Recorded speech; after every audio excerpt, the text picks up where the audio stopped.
Bonjour à tous et bonjour à toutes. Bienvenue dans Face à Michel Onfray sur CNews et sur Europe 1. Bonjour Michel. Bonjour. Heureuse de vous retrouver pour une heure de débat autour de l'actualité de la semaine. Les négociations pour un cessez-le-feu durable en Ukraine ont connu une bonne accélération après la réunion en Arabie Saoudite entre Américains et Ukrainiens. L'Ukraine ayant accepté une trêve de 30 jours avec la Russie, un accord au forceps, mais qui pourrait peut-être signifier une fin prochaine des combats toujours aussi meurtriers sur le terrain. Le président Macron à la manœuvre, le chef de l'État multiplie les réunions de crise, les sommets. Il réunit les chefs d'état-major d'une trentaine de pays de l'Union européenne et de l'OTAN pour amorcer le réarmement de l'Europe, puisque Donald Trump a annoncé qu'il souhaitait se désengager. Est-ce qu'il faut remercier Trump d'avoir provoqué ce réveil européen ? Le chef de l'État français a-t-il les moyens de son ambition afin de jouer un rôle central en Europe ? On verra ce que vous en pensez. Autre interrogation, et pas des moindres. Comment la France peut-elle financer son effort de réarmement, son passage à une quasi-économie de guerre, comme cela a été annoncé, avec l'endettement abyssal de notre pays, le plus endetté d'Europe derrière la Grèce et l'Italie. Comment atteindre le montant de 100 milliards d'euros de budget pour nos armées ? Objectif atteignable ou pas, on va en débattre. Et puis surtout, on tentera, Michel, de répondre à la grande inquiétude des Français. Est-ce qu'il s'agit d'une prise de conscience profonde de la fragilité de notre défense ou d'une peur instrumentalisée à des fins politiques ? Là aussi, on entendra votre avis. Pendant ce temps-là, les problèmes de la France continuent bien sûr, l'insécurité, la menace terroriste, toujours présente dans le pays. Et puis on évoquera ce qui vous a choqué beaucoup, les éditions des PUF qui déprogramment la parution d'un livre dénonçant le wokisme à l'université. Tout cela sous la pression de l'historien Patrick Boucheron, qui est membre du Collège de France. Censure, pression politique, on vous entendra. Et puis comme à chaque émission, nous pensons à Boualem Sansal. Plus de 4 mois de captivité pour l'écrivain franco-algérien. Plus que jamais, l'inquiétude grandit. Son avocat, Maître Zimret, n'a aucune nouvelle de lui et n'a pas pu le voir depuis le début de sa détention. Vous êtes prêts, Michel ? On commence nos débats pour aujourd'hui. Je retire les lunettes. C'est parti. On commence par l'Ukraine avec les choses qui vont très vite, qui évoluent d'heure en heure. Ce qui est certain, c'est qu'un accord a été trouvé déjà entre Américains et Ukrainiens. Cessez-le-feu de 30 jours accepté par le président Zelensky. Évidemment, sous la contrainte de l'administration Trump. On va écouter Donald Trump, justement, rappeler que ses prédécesseurs, avant lui, aux États-Unis, n'avaient pas réussi à stopper la Russie. Écoutez-le. La Russie a pris la Géorgie à Bush. La Russie a pris la Crimée à Obama. Et la Russie a tenté d'envahir l'entièreté de l'Ukraine sous Joe Biden. Mais à Trump, la Russie n'a rien pris. Je pourrais sanctionner financièrement la Russie, mais je ne le ferai pas. Ce que je veux, c'est la paix. Vous savez, j'ai toujours dit que la partie la plus dure à convaincre serait l'Ukraine. Vous l'avez vu la semaine dernière. Des choses intéressantes se sont produites. J'ai reçu un homme qui ne souhaitait pas la paix. Mais maintenant, c'est ce qu'il veut. Et nous allons voir comment cela se passe. Voilà pour Donald Trump, Michel Onfray. Est-ce qu'il faut remercier Donald Trump pour le réveil européen ? Ou est-ce qu'au contraire, vous estimez toujours que ce qu'il a fait à Zelensky, c'était lui tordre le bras ? Oui, ça, je pense qu'effectivement, enfin, le problème, c'est pas qu'on se comporte pas comme ça, c'est que si on se comporte comme ça, on fait pas ça devant des caméras du monde entier. Donc, ce que je lui reprochais, c'était cette diplomatie de Sunlight, là, plutôt qu'une diplomatie qui devrait se faire. On s'engueule quand on est diplomate, hein. Et quand on a des projets, évidemment, c'est pas, on est pour la paix, on est contre la paix. Non, dans la paix, c'est ce qu'on garde de Donbass, c'est ce qu'on garde de la Crimée, est-ce qu'il y a une occupation avec des militaires européens ou ce genre de choses, et puis c'est point par point. Donc, vous pouvez être d'accord sur 10%, 20%, 50% ou 100%. Moi, je voudrais remettre tout ça en perspective historique, parce qu'on présente Trump comme une espèce de crétin ou d'abruti. J'ose espérer qu'il est entouré par des gens, par des gens cultivés. Mais il a fait de l'histoire quand il a dit, on a pris, la Russie a pris, etc., etc. Ça, c'est très intéressant. Je rappelle que quand Trump dit Make America Great Again, MAGA, la fameuse MAGA, la politique de Trump. Si vous regardez un peu ce qu'est l'histoire des États-Unis, parce que quand en 1620 le Mayflower arrive sur la côte Est, le début de l'histoire américaine est là. Regardez le début de l'histoire américaine, elle se constitue comment ? Comme ça, c'est-à-dire par la destruction d'un certain nombre de pays, par un génocide, les Indiens quand même, c'est-à-dire que tout le trajet qui se fait d'est en ouest fait que jusqu'au bout, au Pacifique, on n'a plus personne, il n'y a plus aucun Indien, on a détruit une culture, une civilisation, on ne l'a pas intégré, et puis après on a pris tel État, puis après on a fait des guerres, puis après la guerre de sécession prétendue, une guerre concernant l'esclavage, et ne concernait pas du tout l'esclavage, mais les États-Unis se sont constitués comme un empire. Les États-Unis, c'est un impérialisme. Les communistes l'ont dit à une époque, mais il y a un impérialisme qui est l'impérialisme américain, il y a un autre impérialisme qui est l'impérialisme de Poutine, et il y a un petit impérialisme qui est celui de l'Europe maastrichtienne, qui compte pour rien, ou pour zéro. Poutine a d'ailleurs dit, si vous voulez mettre des soldats européens sur le territoire ukrainien, moi j'ai ma bombe atomique et ça le fera pas. Donc évidemment, l'Europe va dire pardon, on n'aurait jamais dû. Donc il faut penser en termes civilisationnels. J'ai regardé cette semaine une conférence très intéressante d'Éric Zemmour en Hongrie. D'accord. Où il a fait. Alors, c'est pas pour dire que je partage la totalité de ce qu'il dit, mais il met les choses en perspective historique. Et c'est un grand discours de philosophie politique. Il fait de la philosophie politique, de la philosophie de l'histoire également. Il faut faire de la philosophie de l'histoire avec ces deux-là, c'est-à-dire avec Trump et avec Poutine. Et savoir que l'Europe est éjectée, de toute façon, et que lui, il veut se refaire son empire. D'ailleurs, il veut tellement le refaire que dès qu'il est arrivé, il n'avait pas dit avant les élections. Il a dit « Le Groenland m'intéresse, le Panama m'intéresse, le Canada également ». C'est quoi ça? Si ce n'est la signature d'un impérialiste. Donc c'est pas seulement un nationaliste protectionniste, c'est un impérialiste. Un nationaliste, c'est quelqu'un qui défend sa nation, son peuple. Je suis un nationaliste.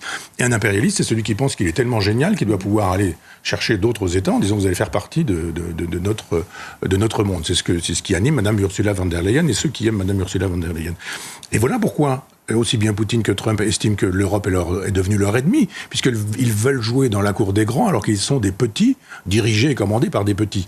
Donc si on fait de la philosophie de l'histoire, on voit bien où il va, Trump, et on voit bien où Poutine va. Il n'est pas question pour Poutine de laisser un cessez-le-feu de 30 jours qui permettrait de refaire d'un point de vue stratégique et militaire, de refaire un armement, de ramener des armes, de repartir de plus belle. Il faut repenser véritablement la paix.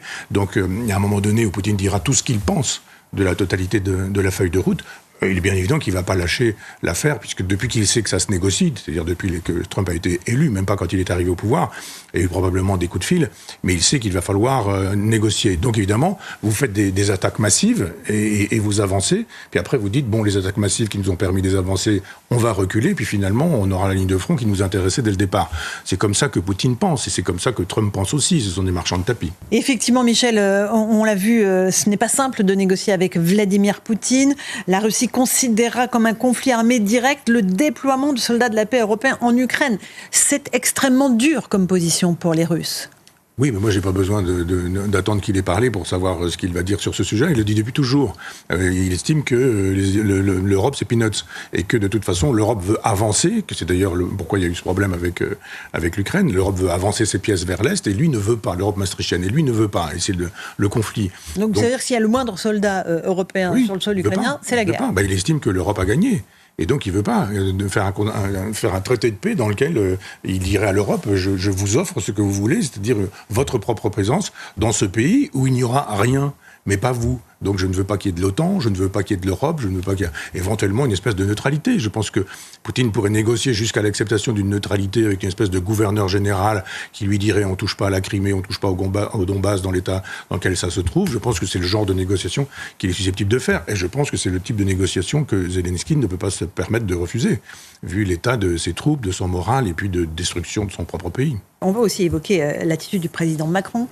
Je me posais la question il y a quelques instants dans le sommaire. Est-ce qu'il peut se mettre au centre du jeu en Europe? C'est ce qu'il fait. Il réunit les chefs d'état-major qui étaient à Paris pour un colloque sur la défense. Il multiplie les sommets de crise. Il a pris la parole cette semaine dans le cadre de l'hommage européen aux victimes du terrorisme, mais il a évoqué évidemment ces sujets de sécurité. Écoutez-le.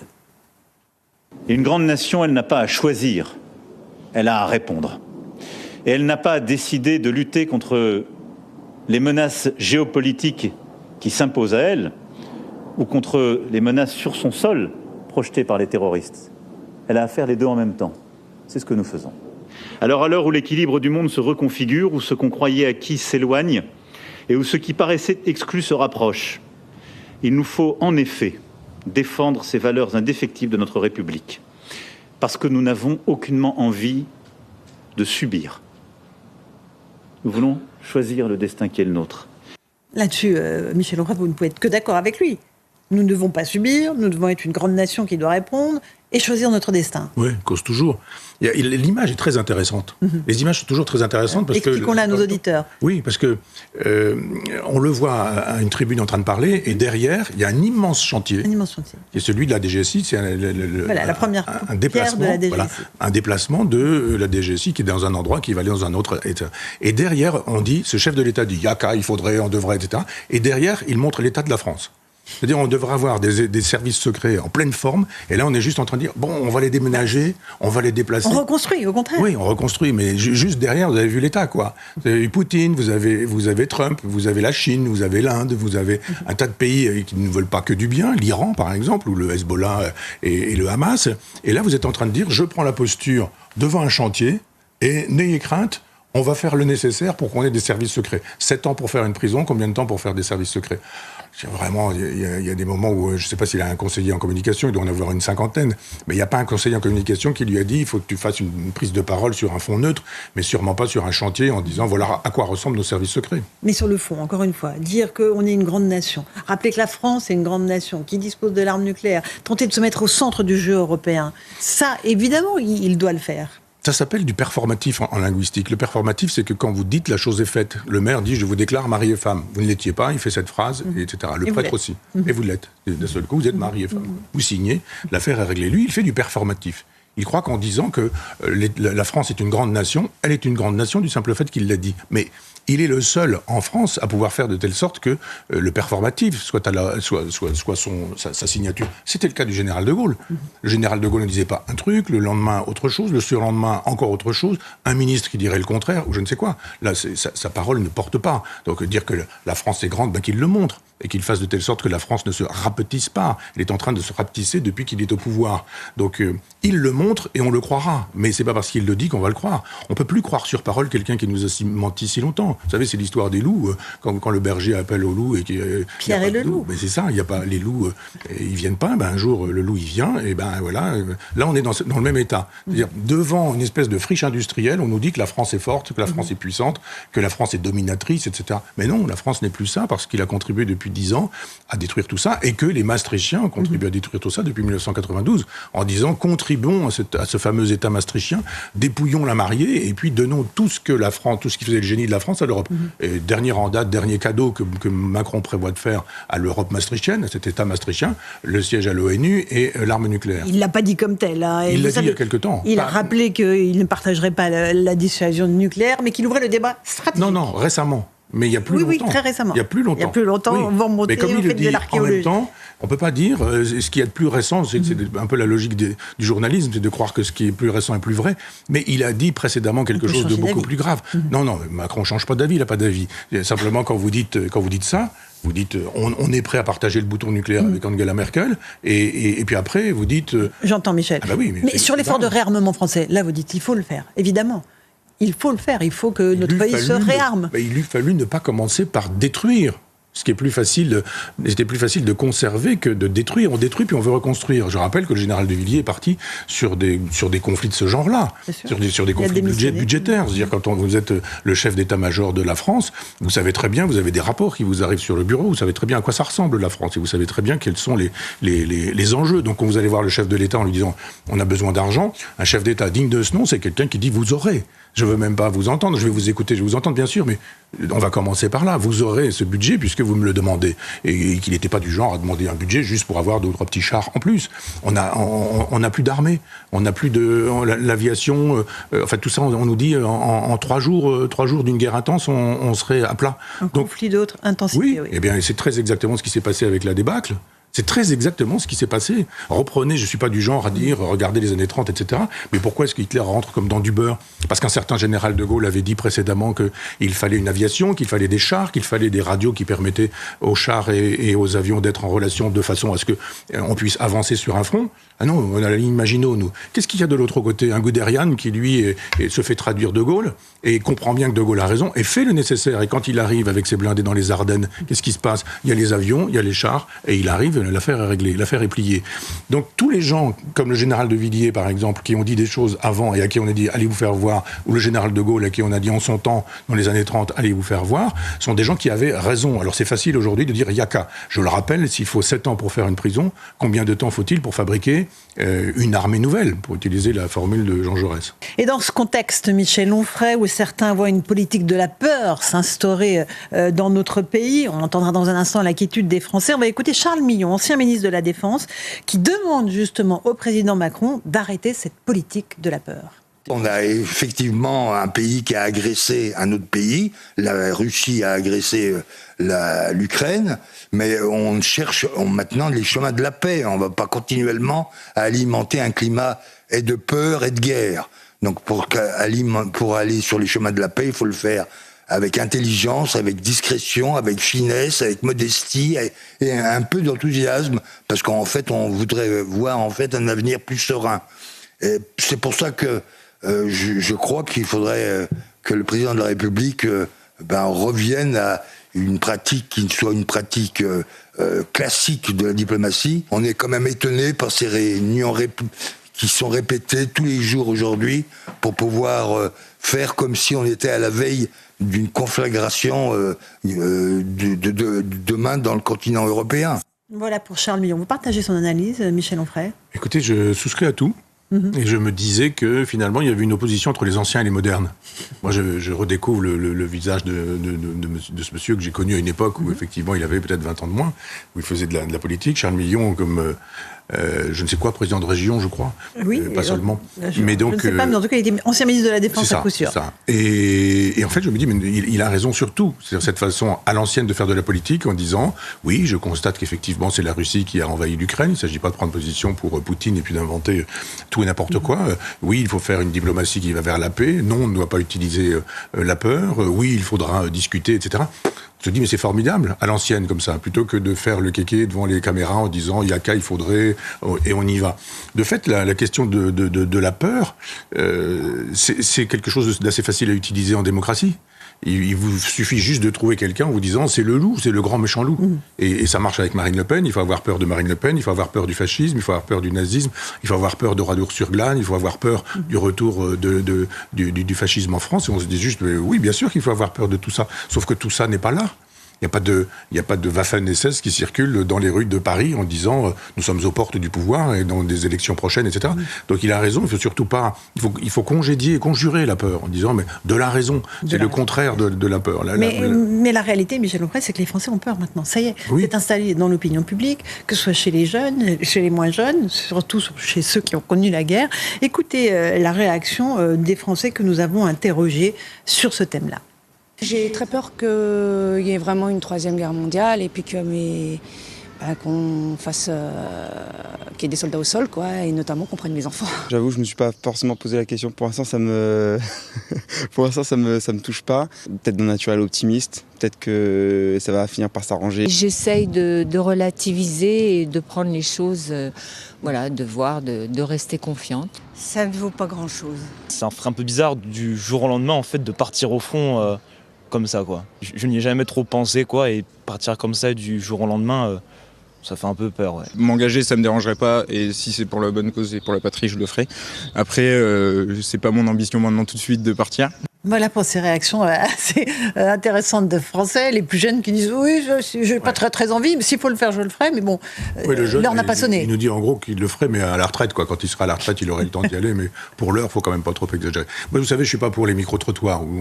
Non, mais ça dit quelque chose du climat. Enfin, ça dit quelque chose de ceux qui choisissent, ceux qui auront été sélectionnés. Là, c'est nous qui les avons choisis. C'est ce que je voulais dire. Mais non, je crois qu'il y a quelque chose de grave dans cette histoire, c'est que c'est compliqué, cette histoire. Et que les gens à qui on pose des questions compliquées ne veulent pas ne pas donner de réponse en disant c'est trop compliqué, moi je n'y comprends rien, je suis incapable. Si vous commencez à rentrer dans le détail en disant bon, il s'est passé quoi, quand, comment, etc. La presse vous dit aujourd'hui que depuis que Poutine a envahi l'Ukraine, la guerre a commencé. Elle a 10 ans, cette guerre. Elle a 10 ans. On n'en parle pas depuis 10 ans, on en parle depuis 3 ans. Et on célèbre les 3 ans. C'est ça, avec l'invasion de la Crimée. Et les gens, ils ne savent pas ce qui distingue la Crimée, le Donbass, c'est pourquoi, qui veut quoi à qui. Il y a des gens qui disent, c'est pas bien de faire la guerre, donc Poutine, il a tort. Il a raison, ils ont raison, les gens qui pensent comme ça. On négocie, on fait de la politique, on fait des bras de fer, enfin on fait tout ce qu'il faut pour faire avancer la cause et les idées, mais on ne bombarde pas des populations civiles, ça n'a aucun sens. Donc oui, les gens ont peur, mais en même temps, un chef de l'État, c'est important dans la 5e Et il a République. dit, la patrie a besoin de vous. Donc le jeune homme, il dit, bon, si la patrie a besoin de nous, pourquoi pas ? Il parle de patriotisme, Emmanuel Macron, il faut le faire quand même, patriotisme. Est-ce qu'il croit qu'il y a une seule cause en France qui permettrait à des enfants, à des jeunes, à des ados, des gens qui ont 20 ans, de dire, je mets mon portable de côté, j'y vais, je vais mourir pour une cause. Laquelle ? L'Ukraine, l'Europe de Maastricht, même la République ou je ne sais quoi. Je ne pense pas qu'il y ait une seule cause aujourd'hui, même la cause des jeunes, je veux dire le réchauffement climatique ou je ne sais quoi. Vous allez au front pour vous allez mourir. Des vraies causes de mobilisation. Voilà, des causes, le tri sélectif, les bicyclettes à moteur électrique, ce genre de choses. Quelles sont les causes qui permettraient, quand on a 20 ans aujourd'hui, de dire je donne ma vie. Le patriotisme, c'est ça. C'est pas juste j'aime bien ma patrie, mais vaguement, de loin. Venez me chercher, mais prenez votre temps. C'est plus compliqué que ça. Je rappelle quand même que quand les poilus partent avec la fleur au fusil, ils se disent on y va et on va mourir. C'était une époque où on croyait en Dieu aussi, et où on pensait que si on mourait sur le front, on allait au paradis parce qu'on avait fait son devoir. Il n'y a plus de paradis, il n'y a plus de devoir, y compris dans la religion, et il n'y a rien qui motiverait les gens à dire je donne mon corps à la patrie, mais je suis vraiment patriote. Donc quand Emmanuel Macron utilise ce mot, il est un peu imprudent. Il fait peur aux gens, et en même temps, quand il parle de patriotisme, c'est bien la première fois que je l'entends parler de patriotisme. Donc il faut comprendre, quand il dit patriotisme européen. Évidemment. Sûrement pas patriotisme. Et on va y venir dans un instant. L'autre chose qu'ont très bien compris, Michel Onfray, les Français, c'est que l'effort de guerre, parce qu'on est dans un réarmement militaire de notre pays, va peser aussi sur eux. On va écouter, et vraiment les mots employés sont très importants. Les mots d'Éric Lombard, le ministre de l'économie, qui a dit à l'Assemblée nationale que l'épargne privée, celle des Français, serait mobilisée. Écoutez-le.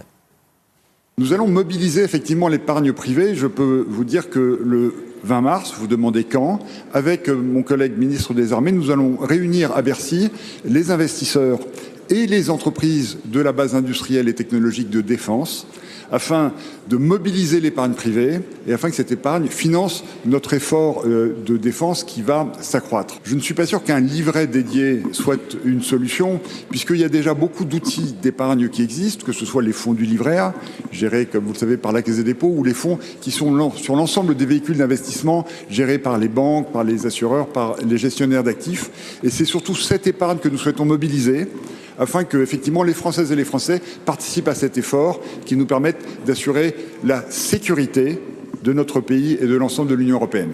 Très important ce que vient de dire Éric Lombard, Michel Onfray, c'est que l'effort, c'est les Français, évidemment, qui vont le porter. 3 fois mobilisé. Vous avez entendu ? Mobilisé. Oui, tout le champ lexical est guerrier. C'est vraiment le vocabulaire de guerre. Donc je comprends que des jeunes hommes ou des jeunes femmes puissent se dire, est-ce qu'il va vraiment y avoir la guerre ? Voilà un homme qui nous dit, et moi je m'occupe de l'économie et des finances, mais il faut mobiliser.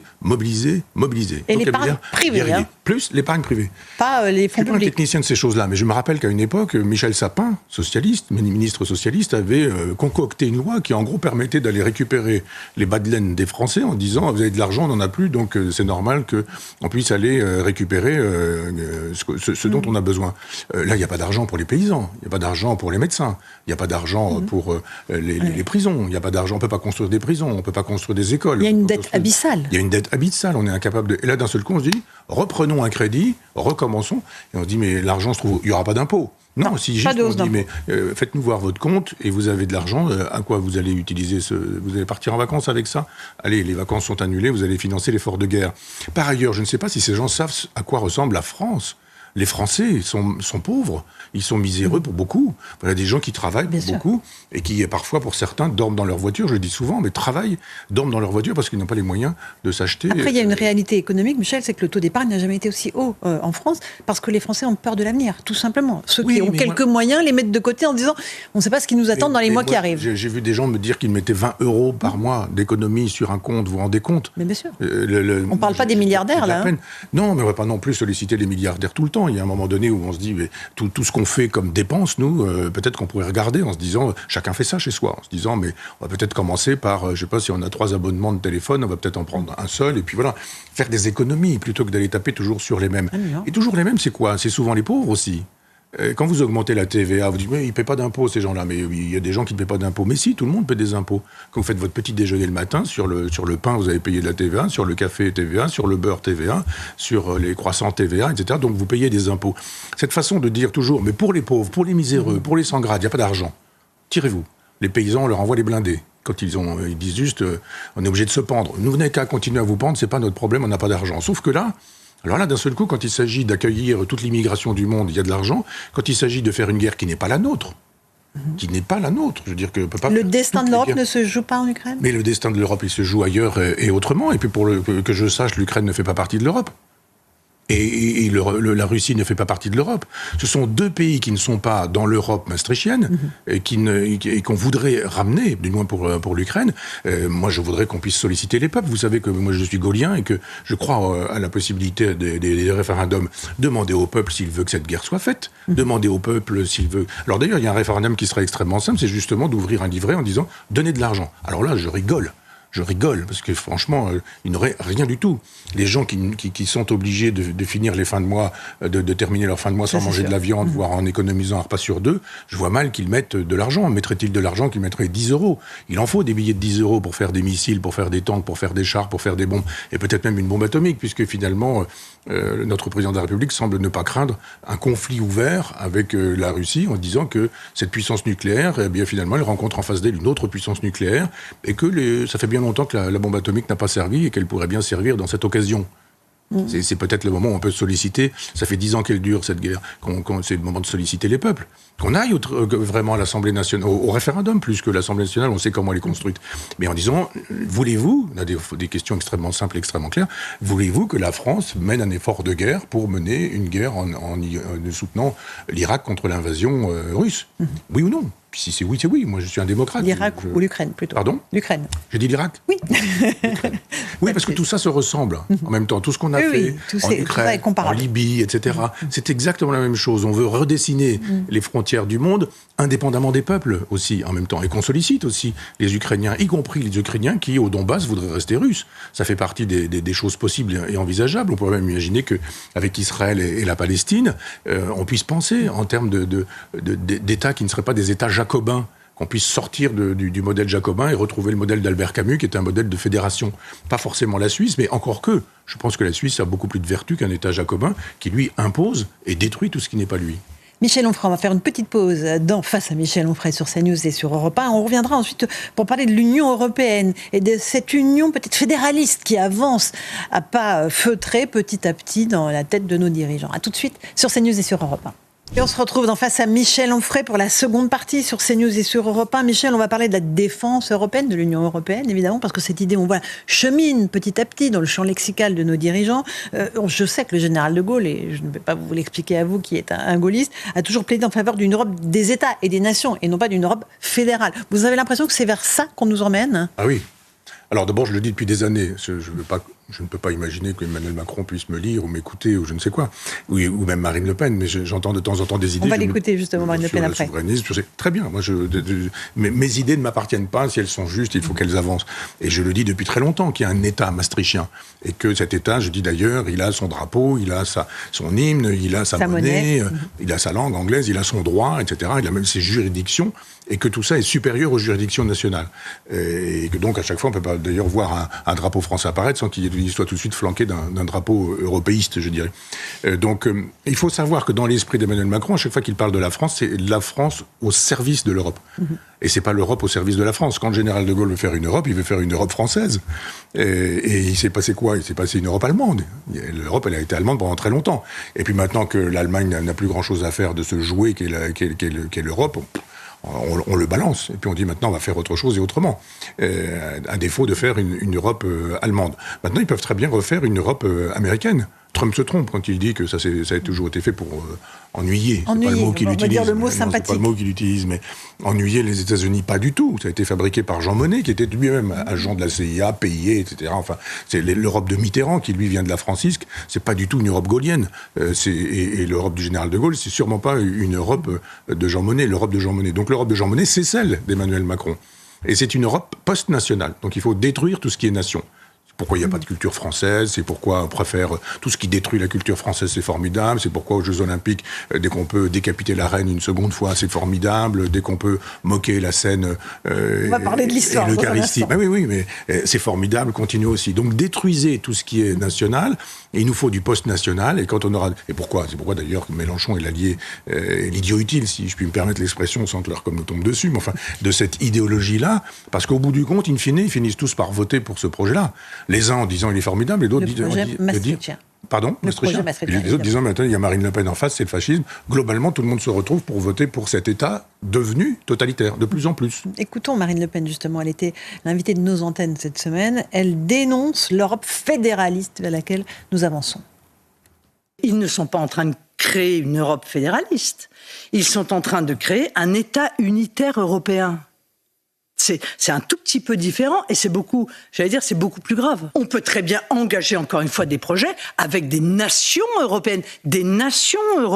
Je vais vous donner un exemple qui est un exemple fondamental. On est en train de discuter de réarmement, on parle d'autonomie, on se pousse du col. Très bien. Bon, eh bien, faisons-le. Chiche. Faisons-le. La première des choses, c'est peut-être de ne pas dépendre des puces que l'on met dans nos missiles et qui viennent de Taïwan.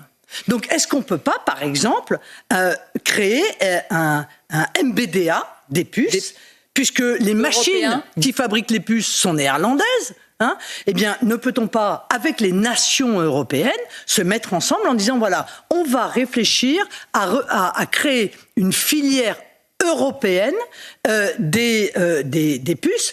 Marine Le Pen, qui était l'invitée de Sonia Mabrouk cette semaine. Vous êtes d'accord avec son analyse, Michel Onfray? C'est pas une Europe fédéraliste, c'est autre chose. Elle est d'accord avec mon analyse. Oui, pardon. Là, je l'entends parler, moi ça fait une quinzaine d'années que je le dis. Je ne suis pas sûr que depuis une quinzaine d'années, elle tienne ce discours. Formidable, elle le tient, les idées avancent, c'est très bien.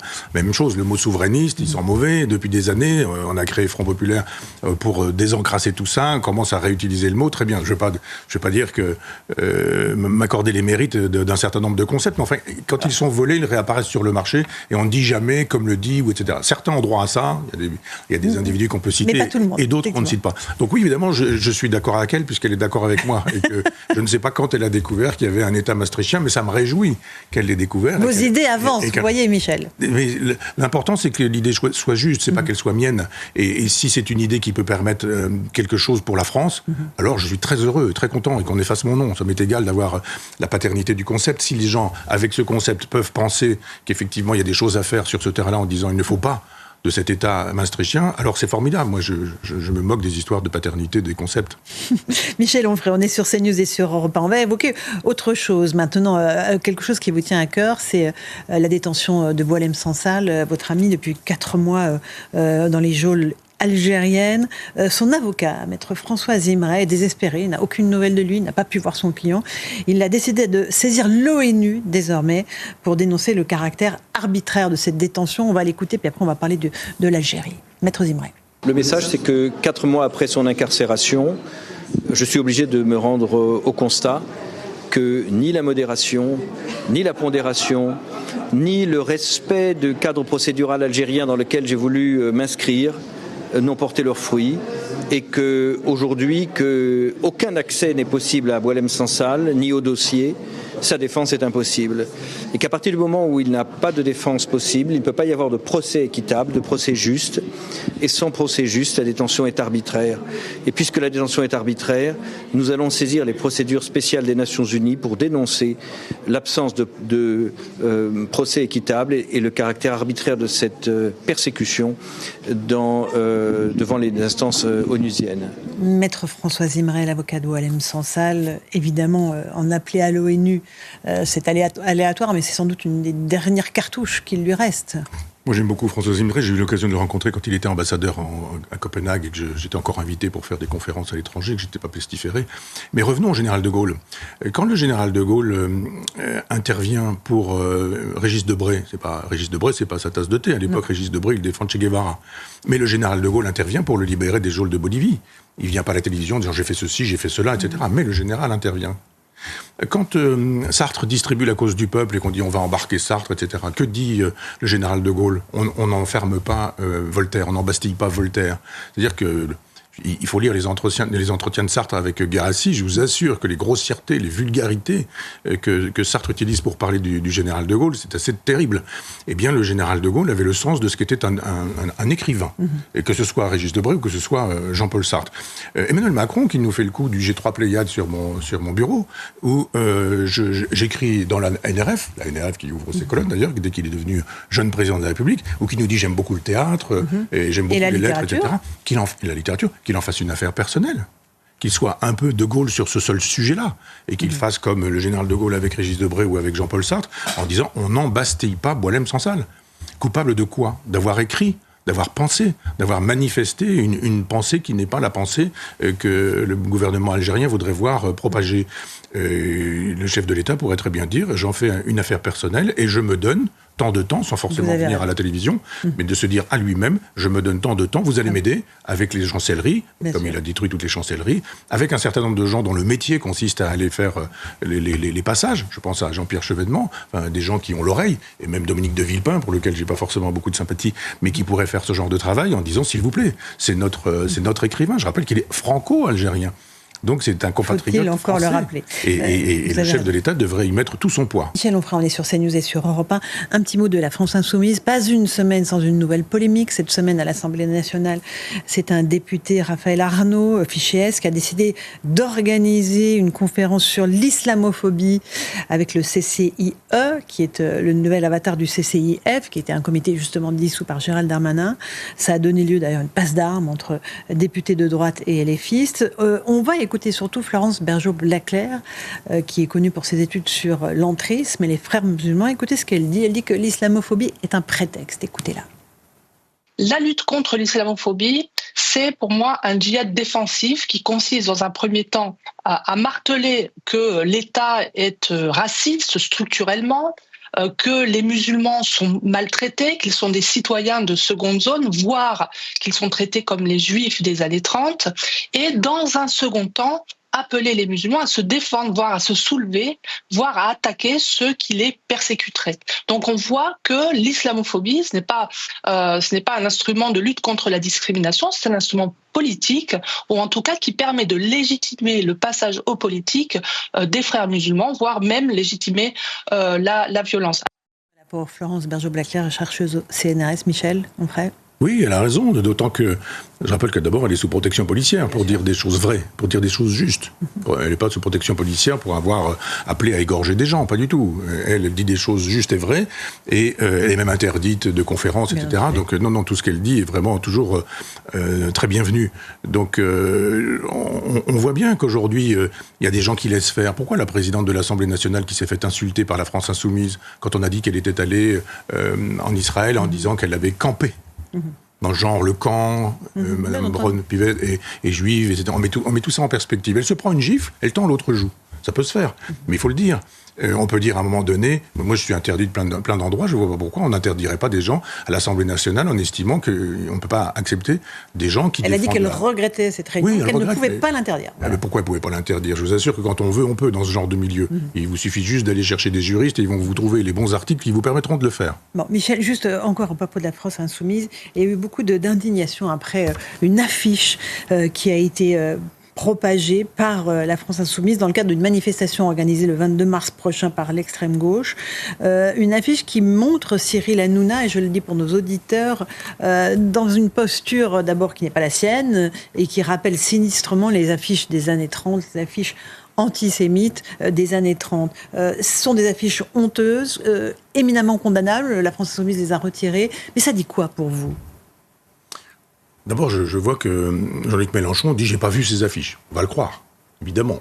Cet homme qui décide de tout, qui donne tous les mots qu'il faut utiliser, qui donne tous les éléments de langage, qui donne la feuille de route, tout le monde obéissant, il n'a pas vu les affiches. Étonnant quand même. Bon, il n'a pas vu ces affiches. Elles sont faites par un maquettiste qui lui travaille. Donc il y a un conseiller, on sait bien comment on fabrique une affiche quand on dirige un journal ou quand on travaille comme ça. On travaille sur le choix de la photo. Et puis après, aujourd'hui, vous avez pas seulement l'intelligence artificielle, mais toute la palette graphique qui vous permet de faire un monstre avec un visage gentil, quoi. Et quand vous avez en tête, et c'est formidable d'avoir mis ces deux affiches côte à côte, un schéma que vous voulez faire passer l'affiche des années 30 et l'affiche de 2025. L'affiche des années 30, franchement, clairement antisémite. Et on voit comment elle fonctionne. Donc il y a des codes.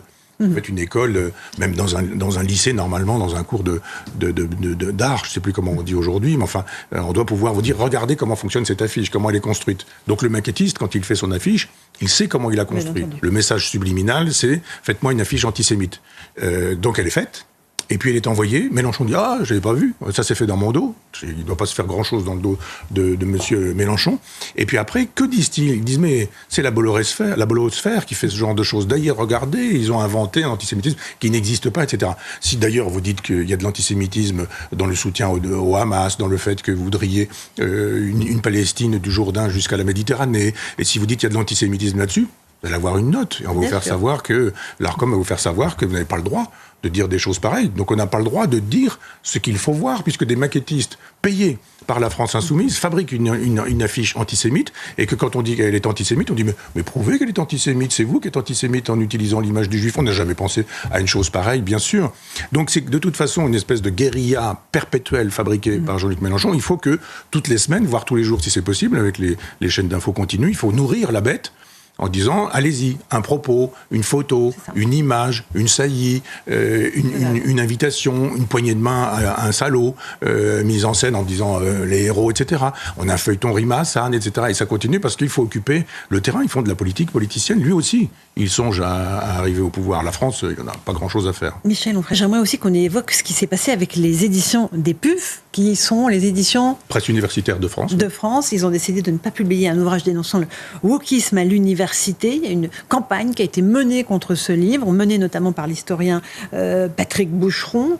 Et c'est l'éditeur qui finalement l'a annoncé par mail aux 3 co-directeurs de l'ouvrage, l'historien Pierre Vermeuren, les professeurs de lettres Emmanuel Hénin et Xavier Laurent Salvador, que cet ouvrage n'allait pas pouvoir être publié au PUF. Est-ce que c'est de la censure pour vous ? Oui, mais c'est sûr, il faut expliquer comment ça se fait un livre. Les gens, ils pensent qu'un jour on fait un livre, et puis le lendemain il est en librairie, etc. C'est compliqué. Donc d'abord, il faut qu'un éditeur vous prenne le livre. Ensuite, il vous signe un contrat. Dans le contrat, il est très précisément spécifié ce que vous allez dire, ce que vous allez faire, etc. La plupart du temps, même, il faut donner des notes d'intention, etc. Le patron de la maison d'édition, c'est-à-dire le chef des presses universitaires de France, c'est pas un sous-fifre, signe et contre-signe, tout ça. Donc le patron des presses universitaires de France a passé commande. Je ne sais pas s'il a passé commande ou s'il a accepté le livre qu'on lui a proposé. Enfin, toujours est-il qu'il a donné son accord. Et par la suite, il y a des libraires, parce qu'il y a une fronde aujourd'hui d'un certain nombre de libraires qui disent ce genre de livre, on n'en veut pas. Je n'en veux pas.